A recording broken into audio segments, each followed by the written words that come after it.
আসসালামু আলাইকুম, আমি আবার চলে এসেছি মিনি একটা ব্লগ নিয়ে। তো আজকে আমরা দুজন যাচ্ছিলাম ফুচকা খেতে। অবশ্য আমার ইচ্ছা ছিল না, আমার ছোট বোন বললো চলো আপু ফুচকা খেতে যাই, কারণ এখানকার ফুচকা অনেক মজা। তো আমি তাড়াতাড়ি রেডি হয়ে গেছি, এখানে আমার ছোট বোন রেডি হচ্ছে। তো এখন আমরা বের হয়ে যাব। আর আমার ভয়েসের ভিডিও ভালো লাগে নাকি এমনি মিউজিক ভিডিও ভালো লাগে আপনারা একটু কমেন্টে বলবেন, ঠিক আছে? কারণ আমার ভয়েস দিতে অনেক আনইজি লাগে এই কারণে। আর এখানে জান্নাতের একটা বন্ধু হঠাৎ যে কোথা থেকে ফাল দিয়ে আইছে ভাই, আমি এটারে দেখা ডরে গেছি। এটা কোথা থেকে যাইলো আল্লাহই জানে। তো এটা আবার আসবে সামনে সামনে মশারকে ধুমা দেয়, যে ধুমা দিতেছিল। তো এই ধুমা দেওয়া নিয়েও একটা স্মৃতি আছে আমার আর আমার ছোট বোনের, যে ও দেখতে আসছে ধুমা, অবশ্যই চলে যাবে। তো এই ধুমা নিয়ে একটা স্মৃতি আছে ছোটবেলার, যে আমি আর জান্নাত স্কুলের মেন গেট দিয়ে যখন ঢুকছি, তো ভিতরে এমন ধোঁয়া দিতেছিল মশার। তো ওর মধ্যে ওরা আমার হাত ছুঁইটা গেছে। তো ওই তো ধুমার ভিতরে তো কিচ্ছু দেখা যায় না, সাথে থাকলে বোঝা যায়। তার তখন তো আরো ছোট ছিলাম, বুঝতাম না। তো ও তো অনেক কান্দাকাটি করতেছিল ডরে, যে ও আমার থেকে ছুটে গেছে। এতটা জ্ঞান ছিল না যে একটু পরে ধুমা তো চললেই যাইব। কিন্তু আমরা অনেক কান্দাকাটি করছিলাম, ও করছিল আমিও করছিলাম।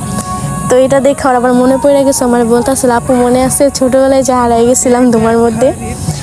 তা আমাদের এখানে আবার রাস্তা ঠিক করতেছিল, এটাও একটু শেয়ার করলাম।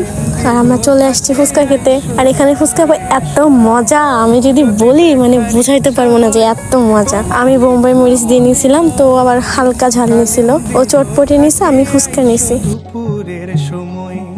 আমি জল ভরিবার ছল করিয়া দেখবো নয়ন ভরিয়া, জল ভরিবার আমি জল ভরিবার ছল করিয়া দেখবো নয়ন ভরিয়া, দেখো আসিয়া আমার বন্ধু চিকন কালিয়া, দেখো আসিয়া আমার বন্ধু চিকন কালিয়া, দেখো আসিয়া।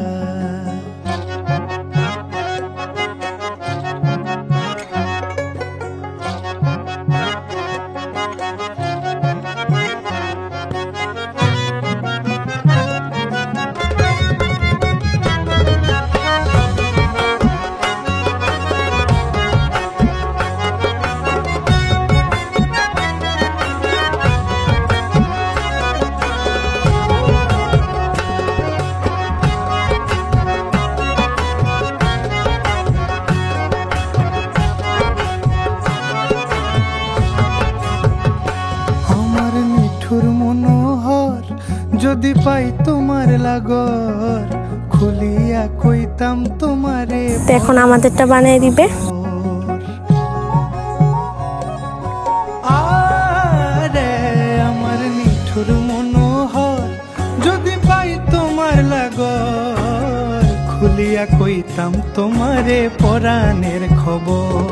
আমি প্রেম ফাঁসি লইয়া গলে যাই গো যদি মরিয়া, প্রেম ফাঁসি আমি প্রেম ফাঁসি লইয়া গলে যাই গো যদি মরিয়া, দেখো আসিয়া। আমাদের খাবার ডান, এখন আমরা চলে যাব। তো আমরা একটু ফার্মেসিতে আসছিলাম আব্বার ওষুধ নেওয়ার জন্য, এখন আমরা চলে যাচ্ছি। আল্লাহ হাফেজ।